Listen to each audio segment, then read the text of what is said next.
we are back. We just finished the movie Airplane, obviously. The reason you tuned in. Like always, every time I've seen it past, 40 years or whatnot, I enjoyed it as much as I ever have. I always do. So Nick, big reveal. What'd you think? I gotta say, I am somewhere in the middle. Okay. Like, it had its moments that were very good. I had a few key parts that I really liked, but it was exactly what I thought it would be. It was exactly what I thought it would be. Okay. Very pun heavy, very literal, very, haha, okay, like little jokes you've heard a million times over. And again, I don't know if that's because of that movie that it's, you know what I mean, that's why you've heard these things so many times, or what. I appreciated it. It was solid. It's definitely not one of the funniest things I've ever seen.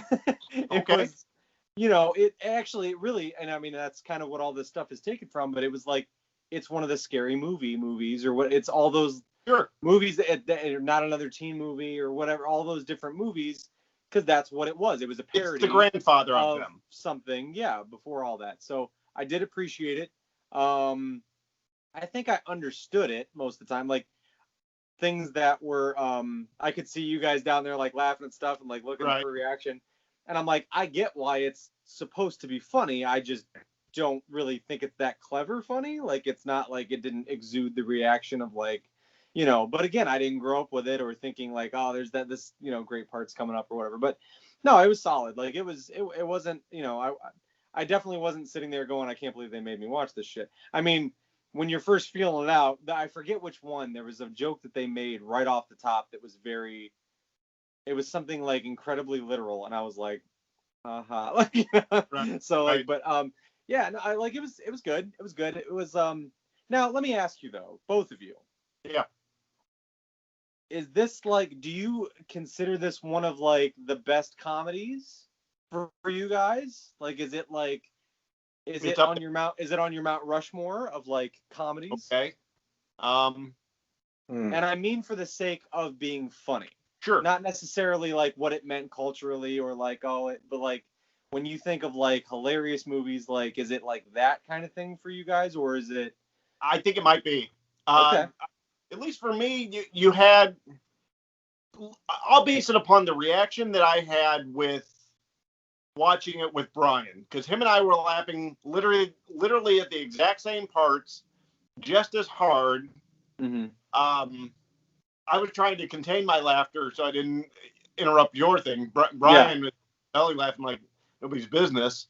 But yes, I mean, to me, it's all of it still holds up. That one thing that I noticed is that some of the jokes, the small one-liners that him and I were howling at, that you really, at least, you didn't come out, outright and laugh. Yeah. But to me, I would say it's in my Mount Rushmore. Brian? Yeah. Yeah, I mean, there's only a handful of movies for me that I could watch as many times as I've watched this movie and still laugh hard in several spots. This one, and hey, we'll get into that. Maybe that's a good episode down the line. But like this one, Caddyshack for me, there's a couple other ones that every time I watch it, I laugh hard in different spots. So yeah, I don't know. Like you say, maybe part of it is growing up with it and all that. But just this movie, though, like Dean said, this was the grandfather of all those movies. Yes. Good, bad, and different.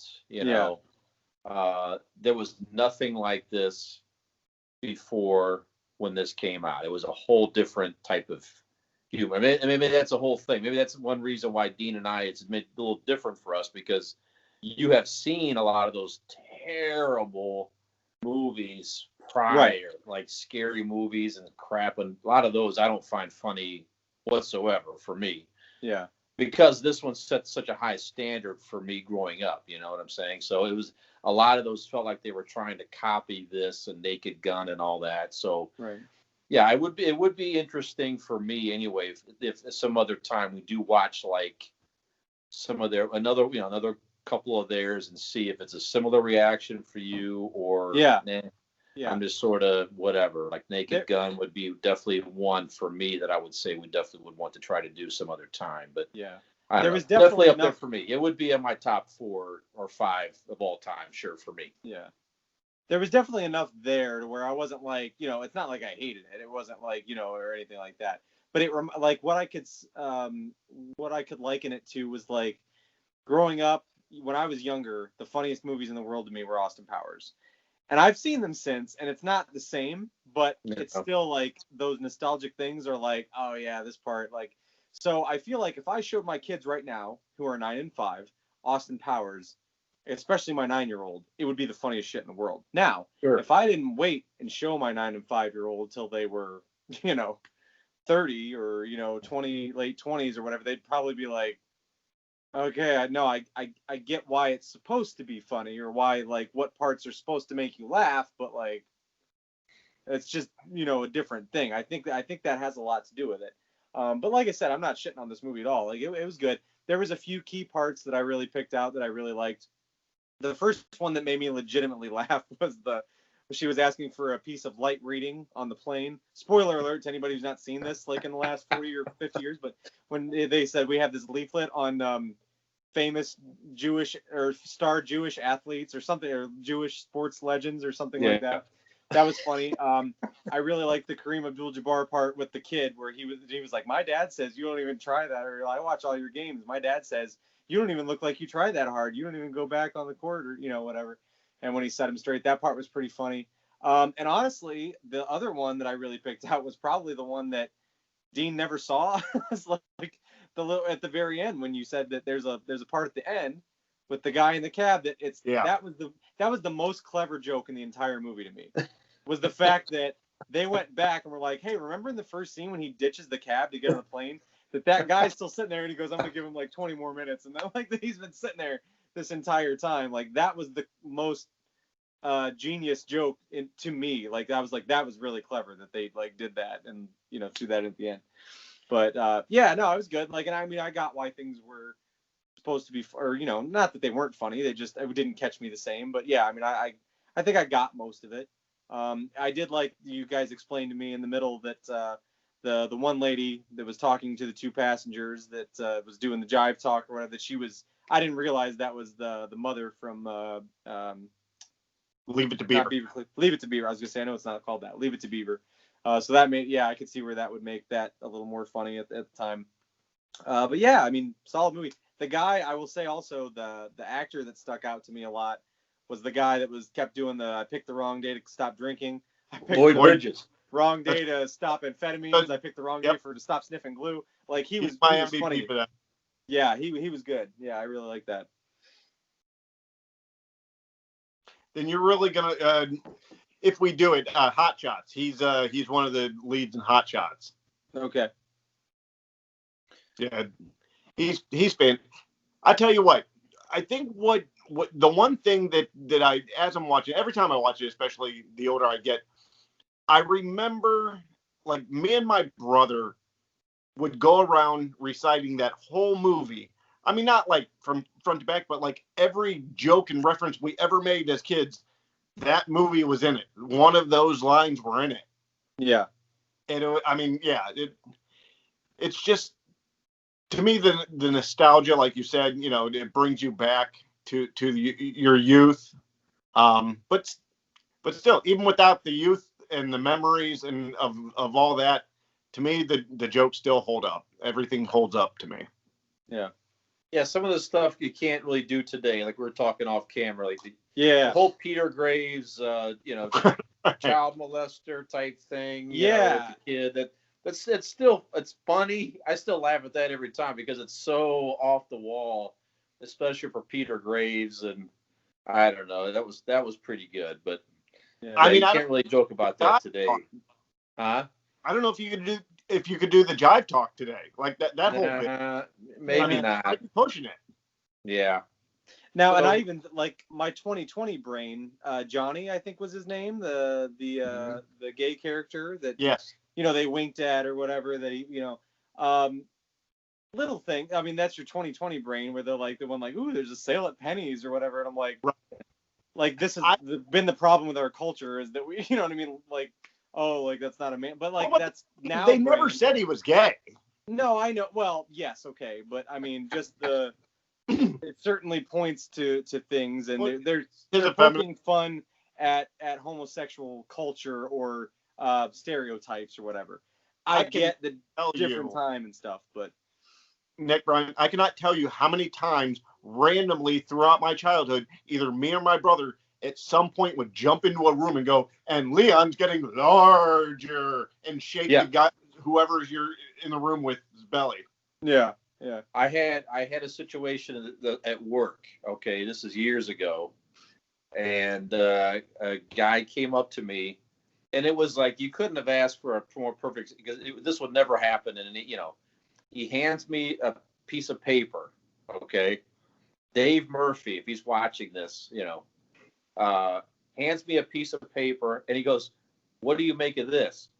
And I grabbed that, I snatched that piece of paper out of his hand, and I went, "Well, I can make a hat, I can make a brooch, I can make a pterodactyl." And his eyes were as big as saucers, like, "Oh, what in the hell are you talking about?" And I just started rolling. Yeah, that's awesome. Even then, though, this is probably 12 years ago or something like that, at least 13 years ago. And once I explained it to him, it was from the movie. Then he's like, yes, but he knew exactly what I was talking about once I told him. But that moment for me, that was one of my funniest work moments, for me at least, of all time. Yeah. Thanks to Johnny from Airplane. Thank you very much, Johnny. So Dean, we talked about, we've watched this several times now. I pick out new things almost every time I see this. Did you find anything new for you in this viewing? What was it? Actually, one thing. In the beginning, when they're panning the newsstand, one of it said, "What did it? Whacking material." Whacking material, like sci-fi, or agriculture, and then one of the signs for the list of magazines was whacking material. Yeah. As he walked away, there was fiction and nonfiction and whatever, like whacking material. That was new to me. Yeah, that was good, and I did not realize the attendant who was helping wash the windshield and check the oil and the plane and all that. I just realized that was Jimmy Walker of 1970s TV show fame, Good Times. He was the guy that said dynamite. You know that sign. You know that, Nick. I'm sure you heard that. That was him. I didn't realize. I'm like, it looks like Jimmy Walker, and sure enough, that was. I never picked it up of all these years that was actually him. So, yeah. Very cool. There was also a lot of I found myself, the dad in me appreciated all the puns and the literal humor, but it's also that same kind of some of them. It was funny because there was a lot of them I could see coming because it's very repetitive. Everything's so literal, and so after a while you start to know when it's happening. And there's some that still make you laugh, and then I found myself shamefully being like, I laugh, but that's so fucking stupid. But that's good. No. It's no. You gotta just let it go and just accept it for what it is. Right. Yeah. Right. Yeah. These guys are like, we're gonna make a very ridiculous movie, and we're just gonna rapid fire a joke every few moments, some type of sight gag, some type of pun. The entire movie, and most of them are delivered by straight-laced people, which made it even funnier, So I don't know. To me, the like Nick was saying, the repetitive joke, it was different every time, but still, we got to get these people to the hospital. A hospital? What is it? It's a big building with patients. Yeah, that's unimportant right now. Yeah, right. That continuous joke, that will get me every fucking time. I don't give a shit. He said that about where they were something about when they were landing the plane, and she said they did that with a couple different buildings, jokes. Yeah, right. Yeah. Yeah. Yep. But no, it was solid. It was good. It was, which is glad. That was another reason I was glad I kept it kind of in the middle, because if I would have gone into this being like Brian and Dean say it's hilarious, this is gonna be good, get ready, I would have been like, I hate you guys for making me watch this. That like with those expectations, I would have hated it. Like, but sure, it was kind of, you have to. Let's put it this way, Dean, your sister made me watch The Goonies because I'd never seen it. Watching that at the time I was like as a 25-year-old man, it doesn't get much more disappointing than that. The Goonies is only to be watched as a child, and I tell you, I love The Goonies. You can't watch it for the first time as an adult. It's just. Well, I tell you, I hold The Goonies in a very high regard, and we went this summer to see at the drive-in. They had a double feature. It was The Goonies and Gremlins. Yeah. Okay. And I hadn't seen The Goonies. I watched Gremlins because of my son constantly. Yeah. But The Goonies I hadn't seen in a long time. And yep, some things are meant to be left in the memory. Yeah. Well, my thing with those TV show Alf. Okay, yeah. Left in your memories. Yeah.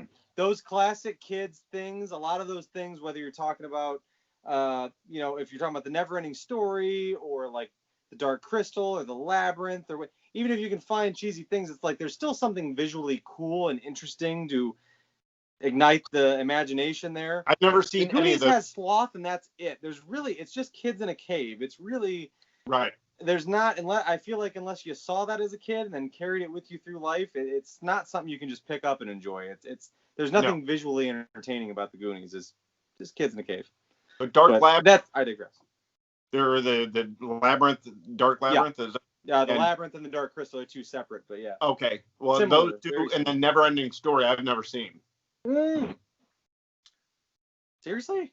Yeah. Okay, we need Brian. Have you? I don't know. I've been years and years and years and years. Yeah. Let's say you have a daughter that's closer to my age, I guess, that may have seen that stuff. But being in the, I don't mean that as a joke. I mean, well, not necessarily. She's about 10, probably 10-ish years younger than me.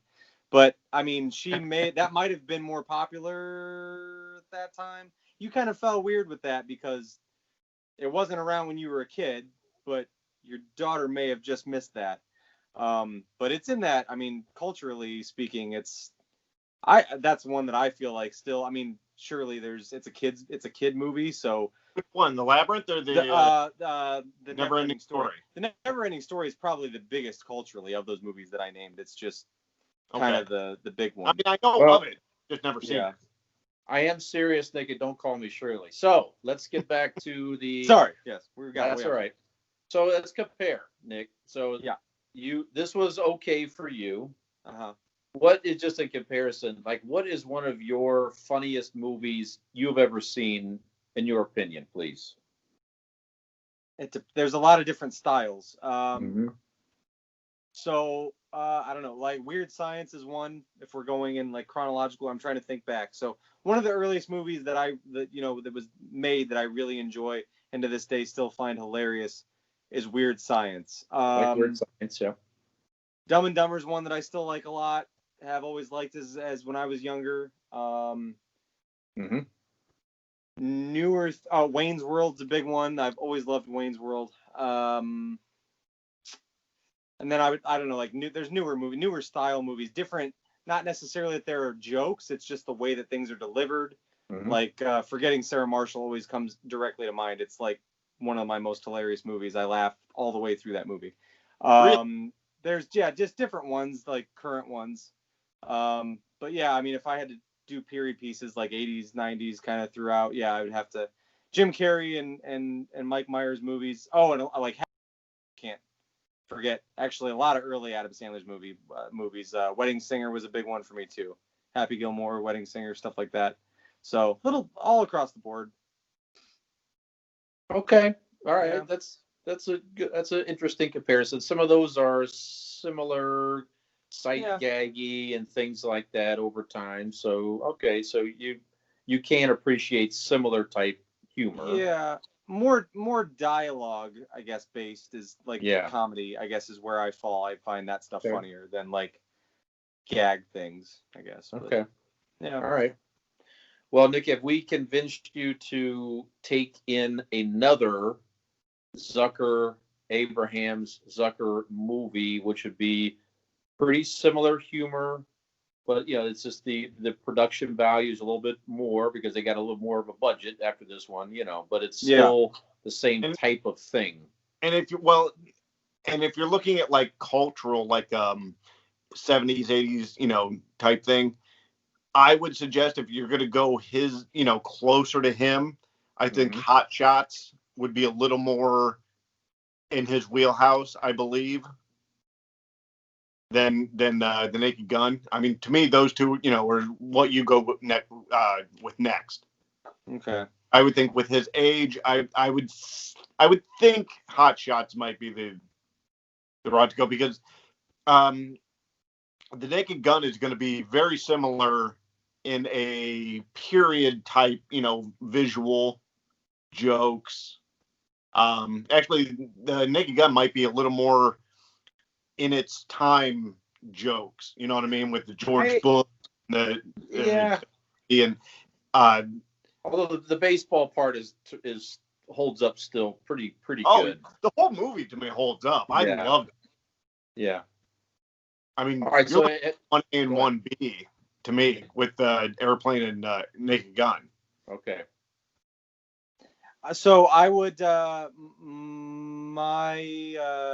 where I come down on this is I probably will never watch Airplane again. Not that I'm against it. If it's on, It's not like turn it off kind of thing. But I on my own am never going to go and watch that movie again. I've seen it. It's fine. I didn't enjoy it enough to watch it again on my own for any giggles on the extra. It's fine. But yes, I would. There was enough there to where I could be like, okay, well, maybe I could see a different movie that would be funnier to me. I actually am curious at this point to see another movie in that same vein. So the only reason I don't know the difference between one from the other, but Naked Gun is the only one of all these movies before meeting either one of you that I've ever heard of before. So that would be the one that I would think would be more popular, but I don't know. Like I said, I don't know what I'm talking about.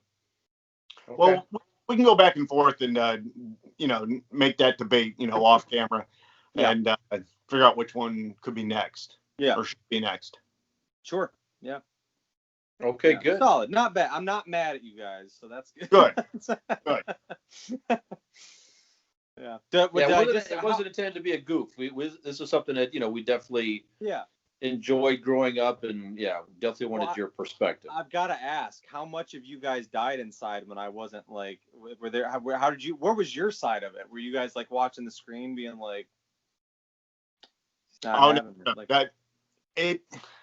To me, it didn't matter. I mean, yes, I wanted you to like it, but to me, I got more joy out of Brian's enjoyment of the movie. Yeah. Everything, like, because you guys are down here below my TV, so in my peripheral vision, I keep seeing, and Dean was smiling from ear to ear the entire time, and Brian was like, I didn't have to, because you were laughing, like, you just couldn't hold it back. You were laughing when stuff happened and stuff like that. And it's like one of those deals, like when you're with your buddy and like something's funny and you don't have to say to each other, where you nudge each other or just look at each other and Yeah. Or if you have that buddy when you guys are getting in trouble and if you look over at him, you're fucking done because you're just gonna both bust up laughing and you can feel him shaking with laughter. It was kind of that deal. I'm watching this and I can sense Brian's, that beard just shaking with laughter. Well, this movie too. This was another one that was was on like Movie Channel, back in my time. So and it was on all the racy. Time. What's that? It was on all the time. All the time. You could catch it, So I don't know how many times I watched it as a kid, but it was a little bit racy also with a couple scenes and everything like this. It was definitely more grown-up humor. You got boobs. And that had a different type of romanticism, I guess, because it was like, it was kind of your parents, they weren't paying attention to what I was watching, but I was still something where when I was younger, I would kind of secretly, turn it on and you're sort of watching it, maybe you're not really, but it was rated PG, which today would never be PG. It'd be at least PG-13 for sure. Well, it's got boobs in it and like a naked lady that runs across the thing. Yeah, it would. Definitely PG-13 at the very least. Back in 1980 or 79, whenever they were filming it, whenever they were finishing producing it, right? I guarantee you that scene was like timed out with the do you get a PG-13 or you get just PG? And they timed how long those tits were on the screen. Oh, wait. Oh, yeah. PG-13 did not exist in 1980. Oh, no? No. Okay. I did not know was not till, I have to look that up, but that was not till later on. So it was PG or rated R. That was okay. it. You know, so tits weren't on the screen long enough to be rated R.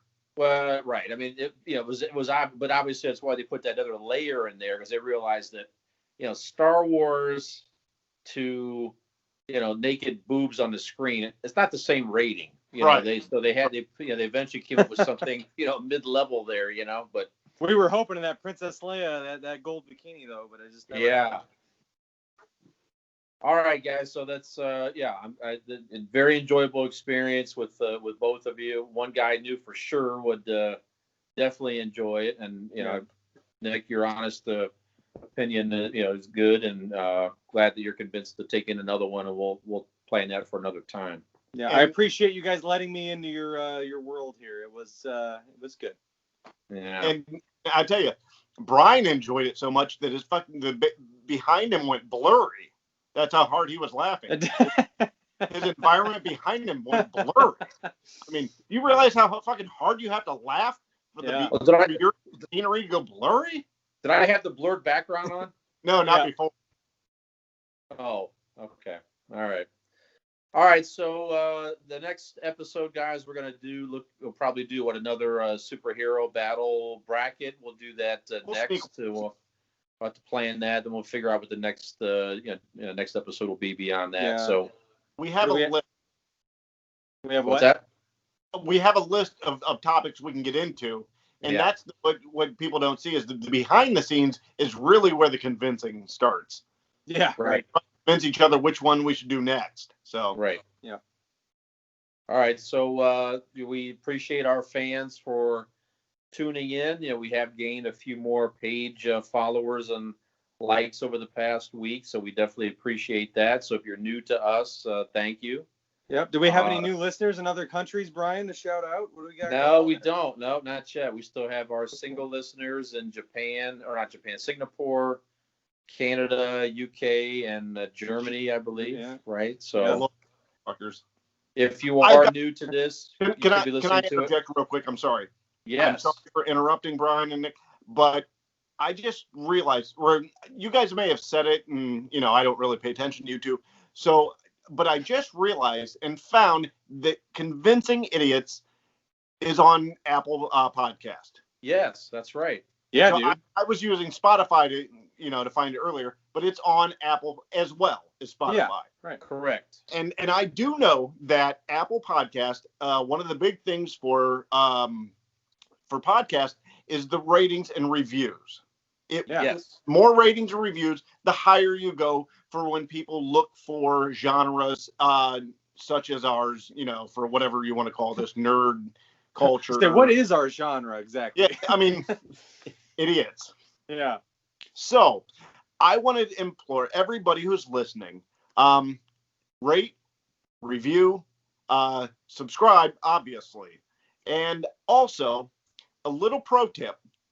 If your grandmother, your mom, they leave their phone around, they have Apple, they have the podcast app. Get on there. Subscribe them. Subscribe for them. They might not listen, or they might later. Who knows? But sneak in, grab their phone, subscribe to our podcast, give us 5 stars. That's going to help a lot. It's going to help you and me. Trust me. So, and then maybe your wife, she grabs her phone. Don't look at the pictures or who she's texting. Don't worry about that. Get in her fucking podcast app, subscribe, rate, review. Have you done all these things? These are oddly specific scenarios. I think this podcast is over. No, that's all good. Thank you. Yes, and you're right. We can be found on all the major podcast platforms. And we did not mention earlier that if you're only listening to us right now, we are doing this remotely. I don't think we talked about that up at the beginning of this, but we prefer to be in the same room doing this. But right now, to be safer with the pandemic, and in the state of Ohio, there's curfews, like in many places across the country as well. So we're electing to continue to do this remotely. Unfortunately, the technology remotely is not quite as good on video conferencing. So we do apologize for at times the audio quality. We may break out or break up a little bit. The volume might vary. So we're trying to improve and do better. So thank you for your patience and understanding there as we all work through this together. We will get back in the same location when we can, more safely. We all have, kids.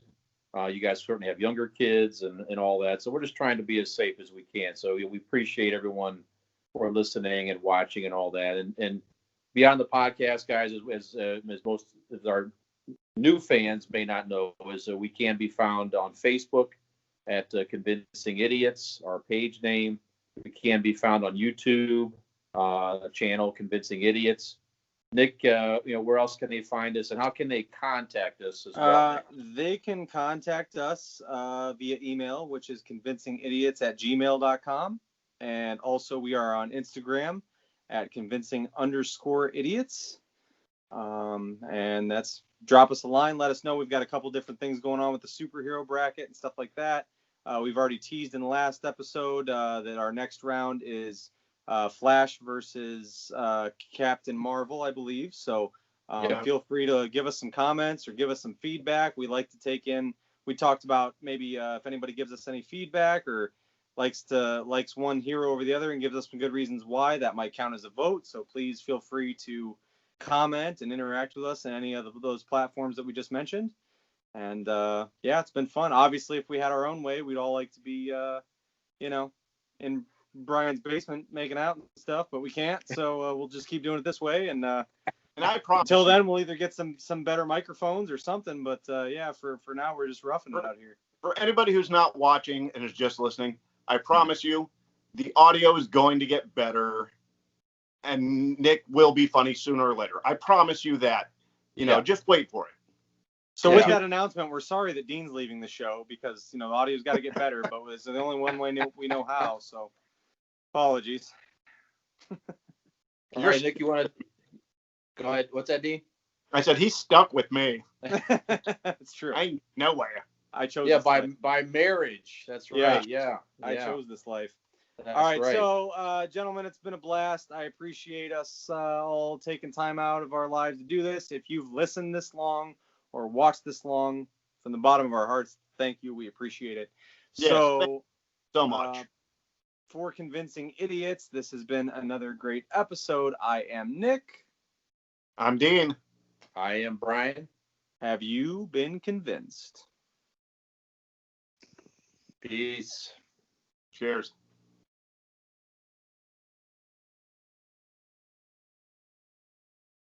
All right. 3, 2, 1. What? Not good? No, I just laughed. All right, I reacted. I don't fucking know. Now you made me self-conscious. All right.